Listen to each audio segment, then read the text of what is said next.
eu nem consigo acreditar, né? Eu cheguei finalmente no final do livro. Eu tô muito ansiosa pra chegar, na verdade, não pra acabar o livro, mas pra ver o que vai ter no final, porque foi um livro, uma leitura extremamente importante, assim. Mexeu bastante com a minha cabeça, me fez pensar bastante, refletir bastante. E isso foi muito bom. Eu tava até atualizando aqui os meus níveis de leitura no Scooby. Olha, pelas páginas, a gente tá na página 161. E aí eu tô com aquele sentimento assim, meio estranho de luto, assim, por. Eu quero muito chegar no final do livro pra ver o que tem no final. Mas eu não queria que acabasse, eu queria que fosse um livro contínuo, assim, porque foi uma leitura extremamente importante e interessante pra mim, de verdade.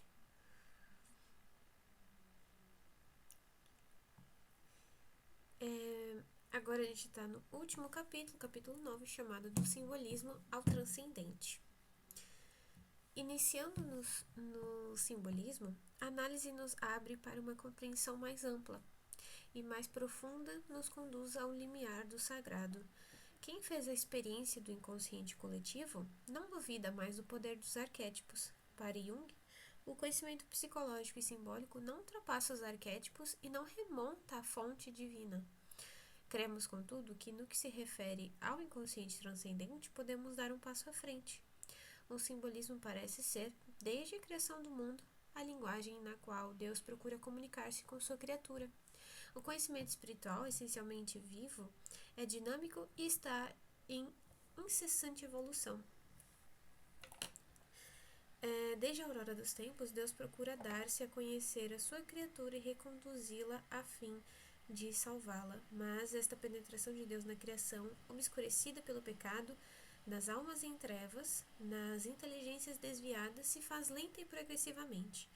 No começo, a criação toda, presa à matéria, não podia ter acesso às revelações do Espírito. A consciência do homem jazia no inconsciente, ainda não destacado do cósmico, identificando-se com ele numa verdadeira participação mística. O espírito encarnado estava submerso na matéria com uma paciência infinita e com uma arte pedagógica extraordinária.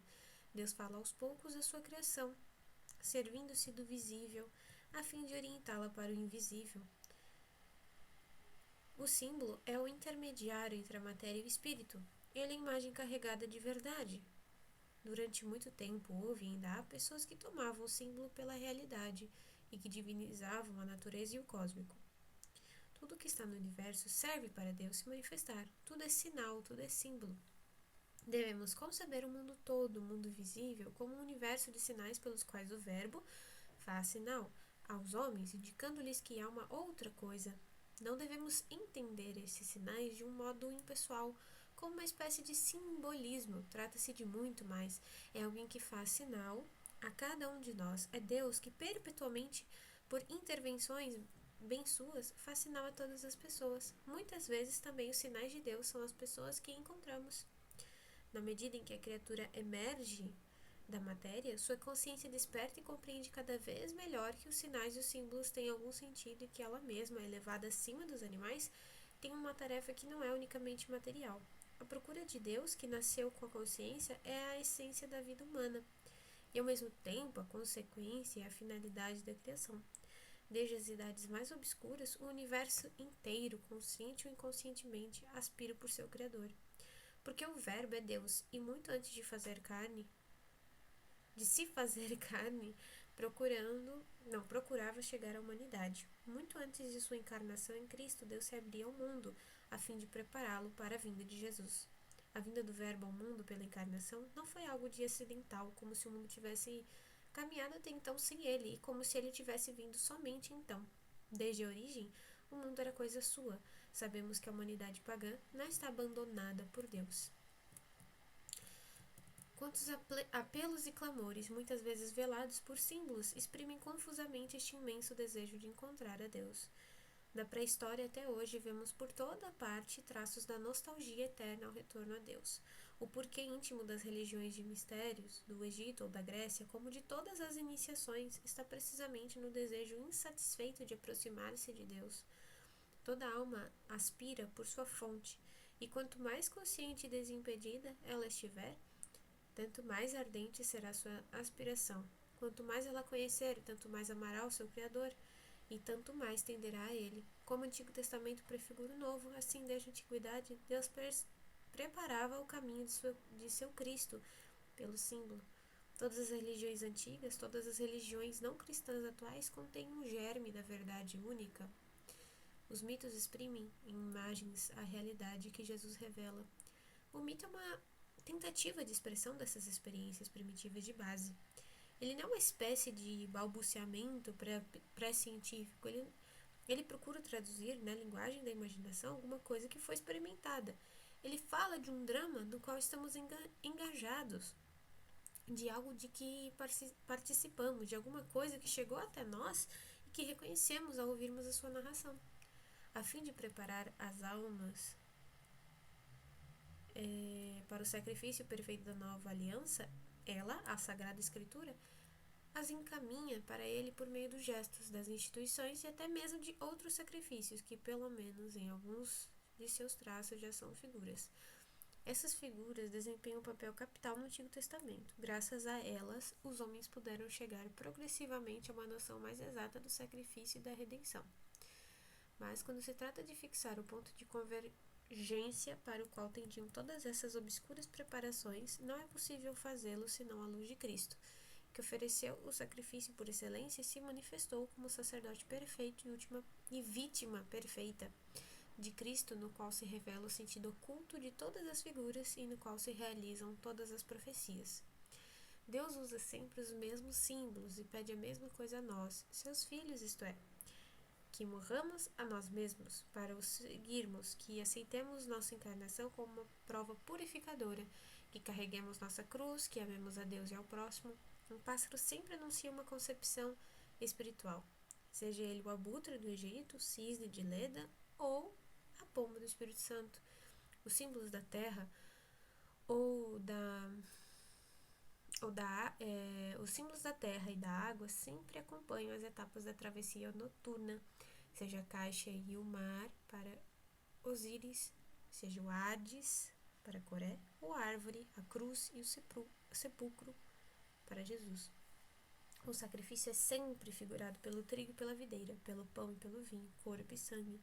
As lamentações da deusa Ísis, procurando Osíris, já são um prelúdio à ardente procura da esposa do Cântico dos Cânticos. O mundo foi preparado pelo simbolismo para receber a revelação. Cristo, Deus sobre a terra, não desprezou essa linguagem eterna e divina. Prestai atenção às palavras de minha boca. Abrirei minha boca em parábolas, direi coisas ocultas desde o começo do mundo. Sim, naturalmente, vãos eram todos os homens que ignoraram a Deus e que, partindo dos bens visíveis, não foram capazes de conhecer aquele que é, nem ao considerar as obras, foram capazes de reconhecer o Artífice. A leitura de hoje do Evangelho mostra que Cristo pôs em suas ações humanas o símbolo de mistérios divinos, e que efetuou nas coisas visíveis mudanças que atingem o invisível.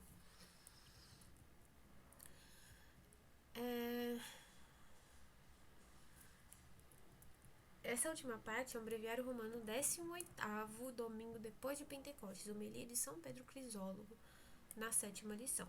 Jesus veio dar cumprimento àquilo que estava anunciado em símbolos desde a criação do mundo.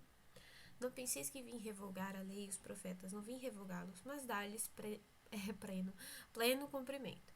Isso explica porque o cristianismo conserva todos os símbolos conhecidos na antiguidade, mas enquanto antes de Cristo eles tinham a função de prevenir e preparar, já que de alguma forma eram precursores, com a encarnação do Verbo, eles se realizam e se tornam reveladores e lembram uma realidade viva que somos convidados a imitar. O mito é mais arcaico, mais oculto do que a profecia, que, servindo-se dos mesmos sinais, se aproxima do real. O prevê e o anuncia. Cristo é a confluência dos mundos míticos e proféticos. Com ele, penetramos na realidade histórica. Essa transformação do símbolo em realidade, da imagem em vida, se realiza em Maria. Ela, colocada na encruzilhada do Antigo e do Novo Testamentos, une dois mundos, o da preparação simbólica e da realização viva. Tudo que o mundo pagão esperava e procurava tateando, tudo que a alma judaica pressentia e profetizava, realiza-se nela. Se do ponto de vista simbólico parece à primeira vista que a deusa Ísis, por exemplo, e a Virgem Maria têm a mesma significação por representarem uma e outra Magna Mater, fecundada pelo Espírito na forma de pássaro, na realidade há uma grande diferença. A primeira, figura arcaica e apenas mítica, inicia as almas na possibilidade de uma concepção espiritual. Na segunda, esta concepção se atualiza historicamente. Se Maria ou Ísis aparecem em sonhos, elas não são aparições, nenhuma nem outra, mas somente sinais que emanam de nossa própria psique. Enquanto tais, seu valor é igual, mas o que elas significam não é a mesma coisa. Para interpretarmos Ísis, devemos remontar ao ciclo de Osíris, a religião egípcia. Aqui a concepção espiritual está em gestação, é uma perspectiva. Quanto a Maria, devemos conhecer a religião católica e o papel que ela representa na mesma.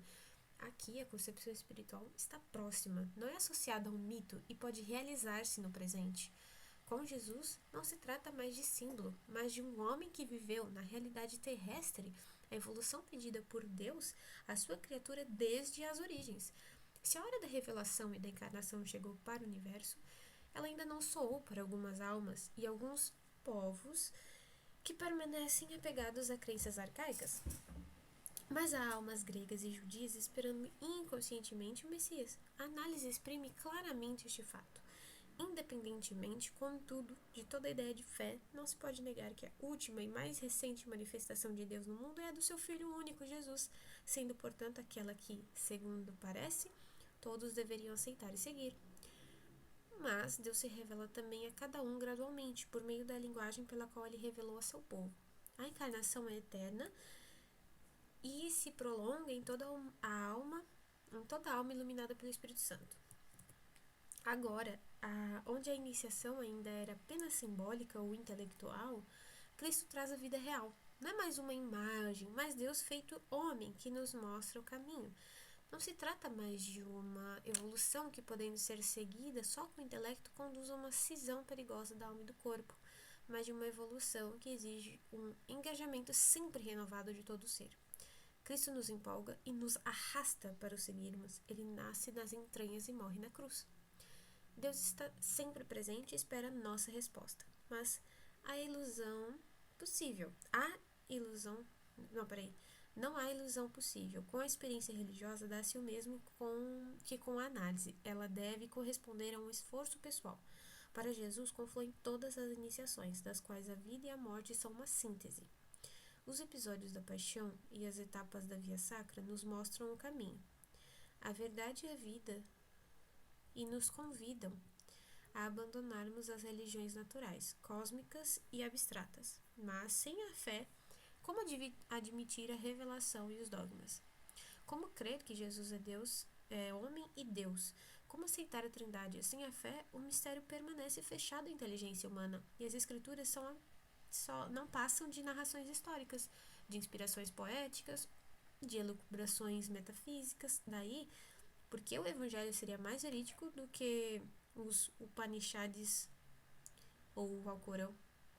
Porque Jesus seria mais do que Buda, mais do que um avatar ou um grande iniciado? E se não acreditamos em sua palavra, por que nos apoiarmos nela? Sem a fé, sabemos-lo por experiência. O conhecimento de Deus é inacessível. O entendimento não pode atingi-lo. Ele discute e procura compreender justamente onde deveria renunciar a toda discussão e a toda compreensão intelectual, onde deveria abandonar o domínio do compreender pelo do conhecer. Esta rendição de nosso intelecto é uma das condições para o nascimento do homem novo, mas é também, sem dúvida, um dos sacrifícios mais difíceis. O orgulho intelectual, talvez o mais sutil, nos mantém em suas malhas de lógica e raciocínios. É necessário cremos que estejamos muito avançados no caminho de Deus para nos alegrarmos. Como Santa Teresa d'Ávila, por nem tudo compreendermos.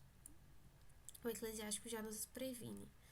Não investigues o que vai além de suas forças, porque o seu preconceito extraviou a muitos e as más suposições desviaram seus pensamentos. Eclesiástico, capítulo 3, versículos 21 a 24.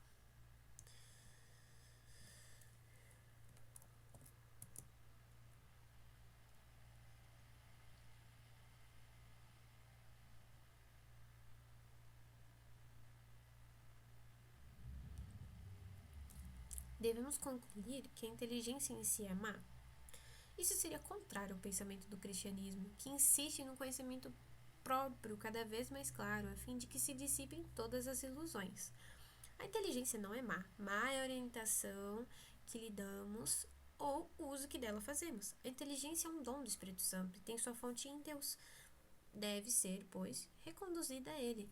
Depois do pecado de Lúcifer, ela foi desviada de seu caminho, e o homem, seduzido pela promessa enganadora de se igualar a Deus, apropriou-se dela para fins pessoais. Isolada de sua seiva, a inteligência murcha como um ramo cortado da árvore e se dispersa, mas conserva inconscientemente a nostalgia da plenitude divina, e depois de muitas voltas, continua a aspirar ao divino, a Deus. Quando se fala da inteligência, muitas vezes ela é confundida com o intelecto ou com a razão, que isso é uma deformação dela, uma limitação humana, e por isso incapazes de aceitar verdades que as ultrapassam, incapazes de compreender além da letra. Aquele que vê as letras no livro bem escrito e não sabe ler, louva a mão do copista e admira a beleza dos caracteres, mas ignora o seu sentido. Seus olhos louvam, sua inteligência não compreende, mas um outro louva a obra e a compreende, a saber, aquele que não só pode ver o que é comum a todos, mas também ler o que não pode fazer aquele que não aprendeu.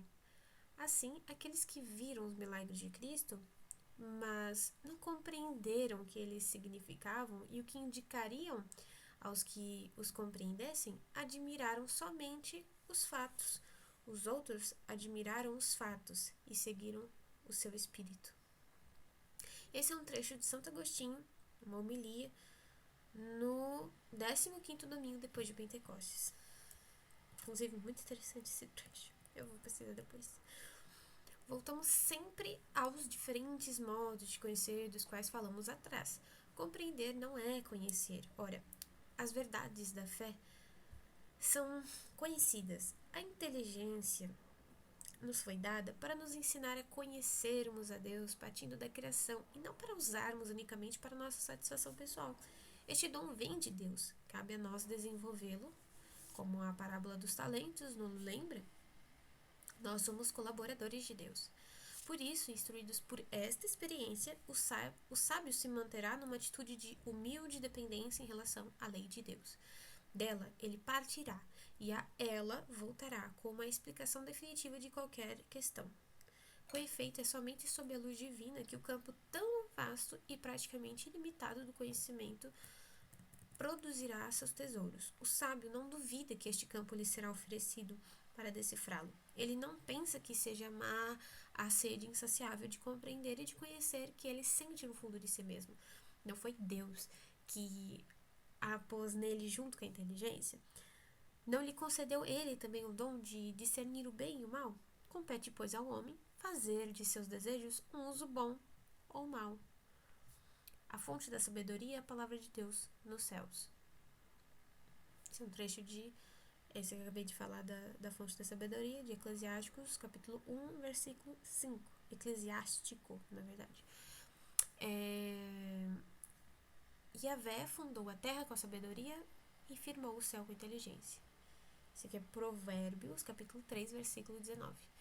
Virá a sabedoria ao teu coração, a sagacidade te guardará. Esse é Provérbios, capítulo 2, versículos 10 e 11. E feliz o homem que encontrou a sabedoria, o homem que alcançou a prudência. Esse é Provérbios, capítulo 3, versículo 13. Ele fez chover a ciência e a inteligência. Esse é Eclesiástico, capítulo 1, versículo 19. O sábio investiga a sabedoria de todos os antigos, ocupa-se das profecias, conserva as narrações dos homens célebres, penetra na sutileza das parábolas, investiga o sentido obscuro dos provérbios, deleita-se com os segredos das parábolas, presta serviços no meio dos grandes e é visto diante dos que governam. Percorre países estrangeiros, fez a experiência do bem e do mal entre os homens, desde a manhã de todo o coração. Volta-se para o Senhor, seu Criador, suplicando diante do Altíssimo, abre sua boca em oração, suplica perdão de seus pecados. Se for da vontade do Supremo Senhor, ele será repleto do espírito de inteligência. Ele mesmo fará chover abundantemente suas palavras de sabedoria, e na sua oração dará graças ao Senhor.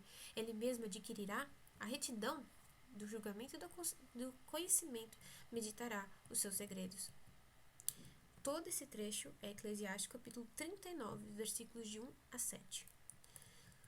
A inteligência é, pois, indispensável ao conhecimento de Deus. Afastá-la deste conhecimento, a pretexto de que Deus é incognoscível e ultrapassa a nossa compreensão humana, é ignorar a verdadeira função da inteligência. É confundi-la com o intelecto e limitá-la a ele.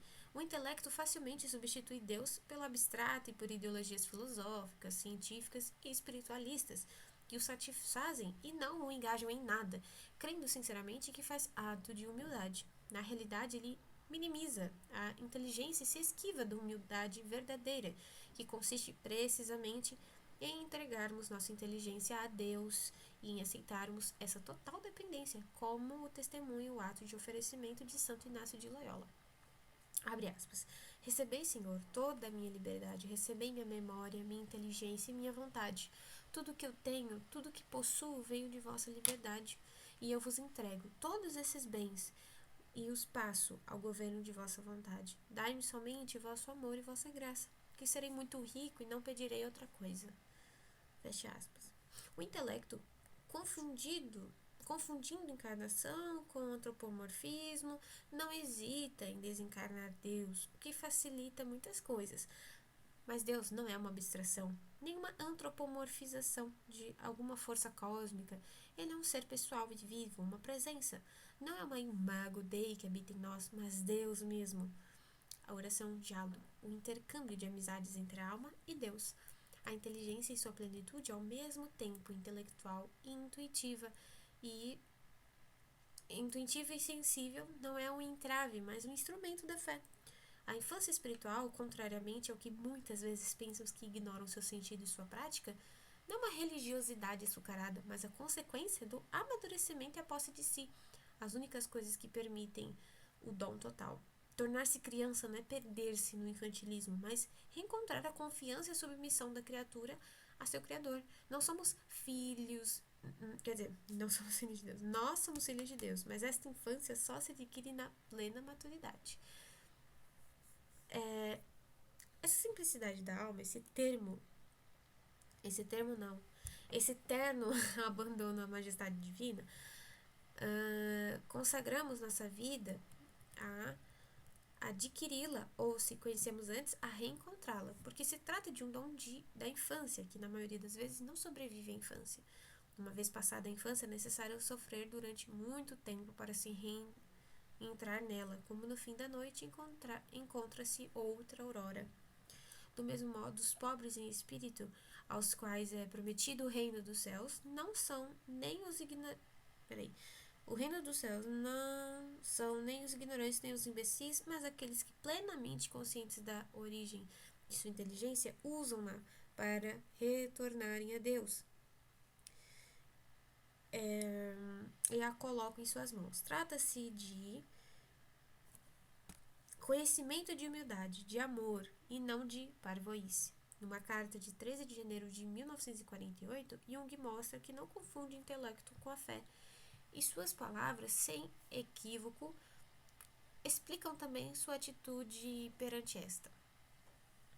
Abre aspas. Eu não zombo do dogma. Na minha opinião, ele tem a mais alta autoridade. Não tento compreendê-lo, porque infelizmente não posso crer no que não compreendo. A fé é um dom da graça, o maior dom, A fé é um dom da graça, o maior dom, e eu jamais poderia produzir um dom da graça, por mais que me esforce. Fecha aspas. É verdade que não podemos produzir um dom da graça, mas podemos preparar-nos para recebermos A psicologia, como qualquer outra ciência, não pode ser estudada isoladamente. O seu objetivo é a psique em sua totalidade. Ora, esta não abrange só um aspecto humano, mas também um aspecto divino. Como aspecto humano é inseparável aos componentes orgânicos, fisiológicos e intelectuais, o aspecto divino é inseparável de Deus. É somente nesta dupla perspectiva que o estudo da psique e de seus fenômenos pode ser completo. Para se compreender plenamente o fato psíquico de ordem religiosa, o ponto de vista psicológico imanente por si só é insuficiente. Assim, para se compreender um fato psíquico de ordem religiosa oriental, é indispensável familiarizar-se com essa religião, o que não implica sua aceitação, e pelo menos respeitar suas definições tradicionais. Trata-se de Atman, do Tao, de Kundalini, de Shiva e de outros.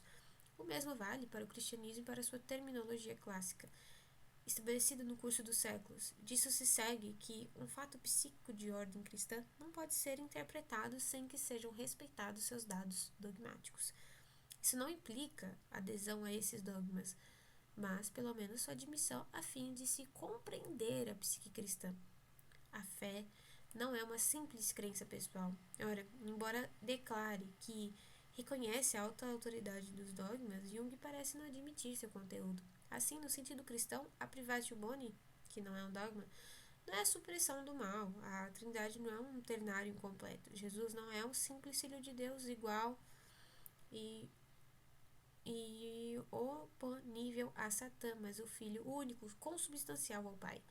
A psicologia, repetimos, não pode estudar os fenômenos menos religiosos, não pode estudar os fenômenos religiosos colocando-se somente no plano do homem. Ela deve incluir o plano de Deus e respeitar que as religiões estabeleceram, tanto no Oriente como no Ocidente, do mesmo modo que respeita os dados científicos e fisiológicos.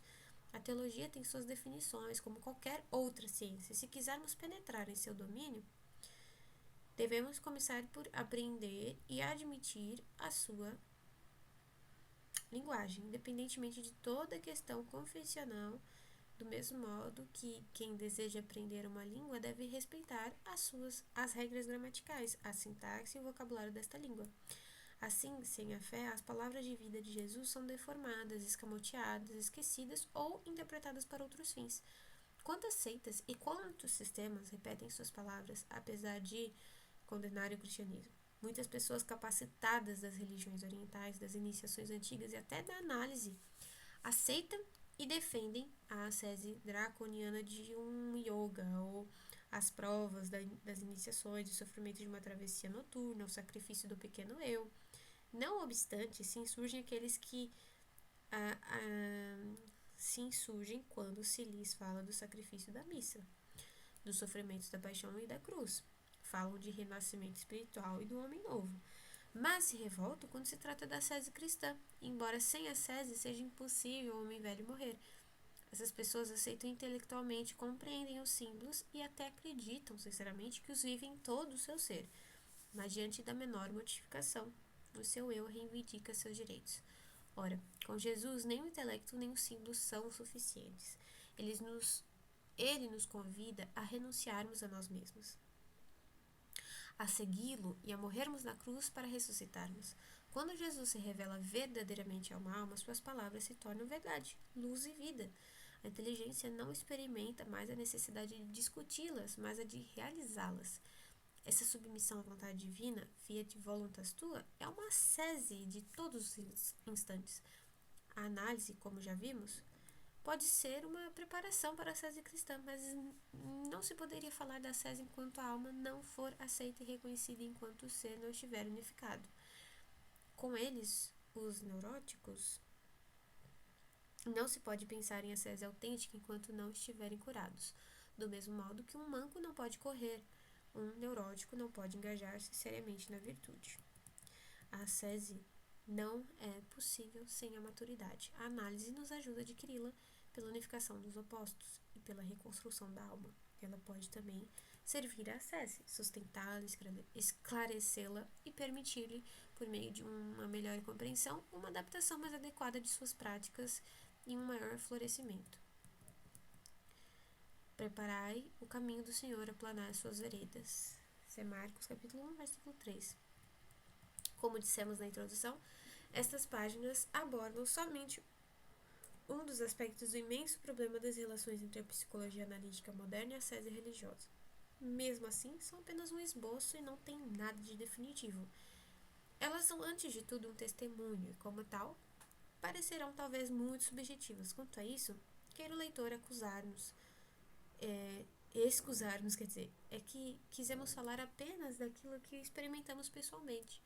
Nosso objetivo e nossa esperança são que este pequeno livro sirva de ponto de partida para pesquisas mais competentes e mais vastas, visando um melhor conhecimento da alma humana e dar à análise profunda seu verdadeiro sentido, a ascese cristã, uma compreensão psicológica mais esclarecida e um meio para que sejam encontradas práticas mais adaptadas às necessidades de nosso tempo. Fim. Acabou.